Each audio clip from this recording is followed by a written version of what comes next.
Bonjour à tous et bienvenue dans la chronique de Bob. Comme vous le savez, après chaque émission Bissoba Jeune, nous nous retrouvons pour approfondir le sujet du jour en s'appuyant aux Écritures. La jeunesse congolaise va donc pas arrêter de nous épater. Durant ces parcours Bissoba Jeune, nous avons présenté des artisans, de personnes incroyables, remplies des talents et des potentiels. Et aujourd'hui, nous sommes encore partis à la rencontre de jeunes musiciens. Ils sont congolais, ils sont compositeurs, ils sont dans les plateaux Bissoba Jeune, comme vous l'avez constaté, et nous sommes rendus compte en finalité que c'est une jeunesse qui est bénie par Dieu avec tous ses potentiels qu'elle englobe en elle. Nous rendons donc compte que l'influence de la musique touche toutes les couches sociales. Vous allez comprendre, ou vous allez même voir avec moi, que la musique nous accompagne partout aujourd'hui dans la vie. La musique est présente dans nos moments de joie, dans nos moments de fête, dans nos moments de deuil aussi, quand nous pleurons, mais aussi dans nos moments de louange, dans nos moments des églises, dans nos moments de festivité avec les amis, quand nous sortons dimanche, nous sortons samedi.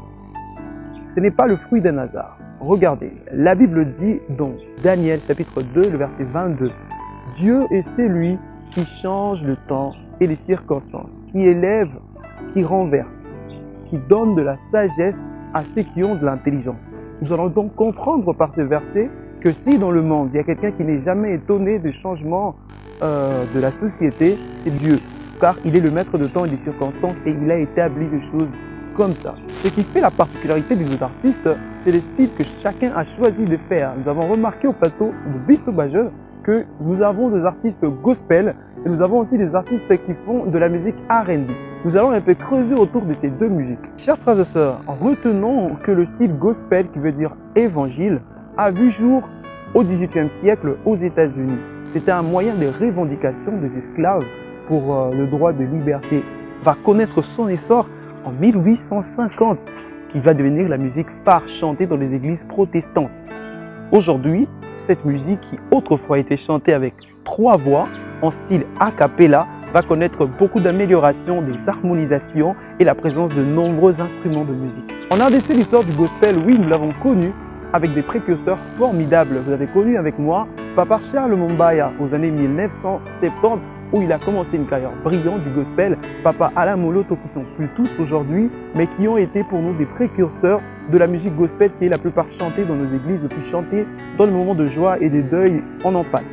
La musique urbaine a connu de précurseurs formidables dont nous citerons Tupac et en 1990 elle a connu son essor dans le monde. Retenons que la musique urbaine, elle tire son inspiration des vécus de tous les jours. Vous allez remarquer avec moi que la majeure partie des compositions de la musique urbaine sont tirées de vécus de tous les jours. L'amour, la haine, la déception, la société, la paix et il y a beaucoup d'autres thèmes qui sont exploités dans la musique urbaine. En soi, la musique gospel, la musique urbaine aujourd'hui font la richesse même de nous, peuple congolais, avec ces merveilleux artistes chrétiens, ces merveilleux artistes chanteurs de musique urbaine que nous avons en RDC. Pour nous, c'est une fierté et sont de remède et une force pour beaucoup d'occasions importantes, de circonstances importantes qui nous entourent dans la vie. Mais au-delà de tout, la musique n'a pas commencé ici sur la terre. Bien avant, la musique a été l'action de louange, d'adoration dans les ciels à celui qui mérite la louange et l'adoration, qui est notre Dieu. Bien sûr, Dieu aime la musique. Il est écrit dans la Bible, dans Psaume, Dieu siège au milieu de louanges de son peuple. C'est là qu'il montre que la louange, qui est la musique pour Dieu, a d'une importance capitale. Je vous remercie de tout mon cœur de m'avoir suivi. C'était pour moi un plaisir de vous éclaircir sur ce qui est de la musique.